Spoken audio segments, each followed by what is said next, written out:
B ख़बर bulletin में शामिल कंदासीं। अवां खे ॼाम शोर मां ख़बर ॾींदासीं, जिते मेहरान इंजीनियरिंग यूनिवर्सिटी जो वाइस चांसलर पंहिंजे नाठी ते ख़ासि महिरबान बणियल आहे। बिल्कुलु नाज़रीन, ॼाम शोर मां अवां खे ख़बर ॾियूं पिया, जिते मेहरान इंजीनियरिंग यूनिवर्सिटी जो वाइस चांसलर पंहिंजे नाठीअ ते ख़ासि महिरबान बणियल आहे।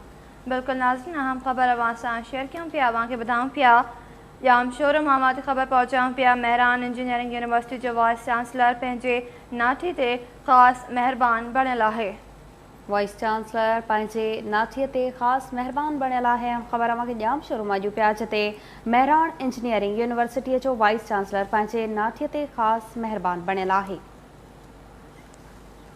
इन हवाले सां वधीक तफ़सील मालूम कंदासीं। असां सां टेलीफोन लाइन ते मौजूदु आहे KTN न्यूज़ रिपोर्टर अज़ीम बारिजो। जी अज़ीम, वधीक तफ़सील ॿुधाइजो। जी बिल्कुलु, Mehran engineering and technology university जे वाइस चांसलर नाठीअ ते ख़ासि महिरबान थींदे 2017 में जेको ओरिक डिपार्टमेंट में जेको मैनेजर तौरु नौकरी ॾेई छॾी आहे। मां तव्हांखे ॿुधाईंदो हलां त ओरिक डिपार्टमेंट में जेको मेहरान यूनिवर्सिटी जे वाइस चांसलर डॉक्टर असलम मुकेली पारां पंहिंजे नाठी जेको आहे डॉक्टर ज़ुल्फ़कार उमरानीअ खे जेको 19 ग्रेड जी एम पोस्ट ॾेई। मां तव्हांखे ॿुधाईंदो हलां त अख़बार में जेको आहे 2017 में जेको अहिड़ो इश्तिहार जारी कयो, जंहिंमें तजुर्बो ॼाणायो वियो त मैनेजर जी जेकी पोस्ट आहे उन में तजुर्बो जेको 2 साल ॾेखारियो वियो, जॾहिं त डिप्टी मैनेजर जी तजुर्बो जेको आहे उहो 8 साल जेको ॾेखारियो। मां तव्हांखे ॿुधाईंदो हलां त छो त हिकिड़ो ई जेको वाइस चांसलर जेको पंहिंजे नाठीअ खे जेको आहे मैनेजरी ॾियण लाइ जेको अहिड़ो जेको तजुर्बो 2 सालनि जो ॾेखारियो, जंहिंखां पोइ पंहिंजे नाठीअ खे जेको 2017 में जेको ओरिक डिपार्टमेंट में जेको मैनेजरी तौरु नौकरी छॾी। उन दौरान जेको 2 ऑर्डर कढिया विया त डायरेक्टर जी हैसियत में जेको उन सां गॾु जेको मैनेजर कमु कंदो, जंहिंखां पोइ मैनेजर जेको मुक़ररु कयो उहो वापसि पंहिंजे सहुरे ते जेको वाइस चांसलर उन ते वियो त मां डायरेक्टर सां गॾु कमु न कंदुसि, जंहिंखां पोइ मेहरान यूनिवर्सिटी जे वाइस चांसलर साॻियो ई ऑर्डर कढी खेसि मैनेजर तौरु जेको ओरिक डिपार्टमेंट में मोकिले छॾियो, जंहिंखां पोइ ओरिक डिपार्टमेंट जो जेको डिप्टी मैनेजर रियाज़ अहमद शेख अहिड़े अमल ख़िलाफ़ सिंध हाई कोर्ट हैदराबाद बेट में हिकु दरख़्वास्त जारी ॾिनी, त जंहिंमें मौक़ुफ़ अख़्तियार कयो त असां सीनियर हुजण बावजूदि जेको असांखे जेको डिप्टी मैनेजर जी सीट ते विहारियो ऐं संदसि नाठी जेको डॉक्टर ज़ुल्फ़कार उमरानीअ खे जेको मैनेजर जी सीट ॾिनी उनखे रोकियो वञे, जंहिंखां पोइ मुसलसल 3 सालनि खां जेको ही 1.5 साल जेको मेहरान यूनिवर्सिटी डिपार्टमेंट में नौकरी कई। उनखां पोइ मेहरान यूनिवर्सिटी इंतज़ामिया समूरियूं मरातूं जेके आहिनि डॉक्टर ज़ुल्फ़कार उमरानीअ खे ॾिनी, छो त वाइस चांसलर असलम मुकेलीअ जो ही नाठी हो, जेको 2000 जेको 1 जनवरी ते जेको हिन जेको ज़ाती कम लाइ जेको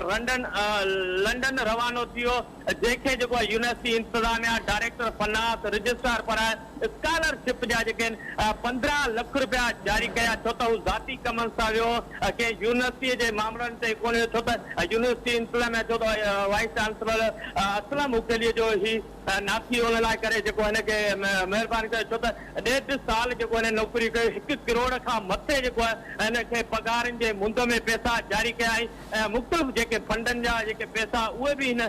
डॉक्टर ज़ुल्फ़कार उमरानीअ खे हिन वक़्तु जेको गुज़रियल जेको 23 सेप्टेम्बर 9 ते जेको हिकु लेटर जारी कयो, जेको सिंडिकेट जी बग़ैर मंज़ूरीअ खां डॉक्टर ज़ुल्फ़कार उमरानीअ खे जेको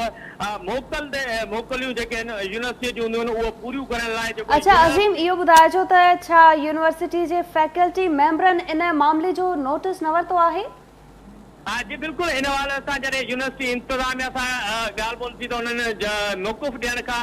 खुतो जवाबु ॾेई छॾियो, छो त ही जॾहिं बि मोकल ते रवानो थींदो आहे या ॿी यूनिवर्सिटीअ में मोकिलींदो आहे, हिकिड़ो सिंडिकेट जेको कानून जो इदारो आहे यूनिवर्सिटी अंदरि, ही मेहरान यूनिवर्सिटी जो कानूनी इदारो जेको सिंडिकेट मां हिनखे जेको हिकु लेटर जारी कयूं था, हुनमें सिंडिकेट जी मंज़ूरीअ खां पोइ हिनखे ज़ियाउद्दीन यूनिवर्सिटी जेकी हुनमें जेको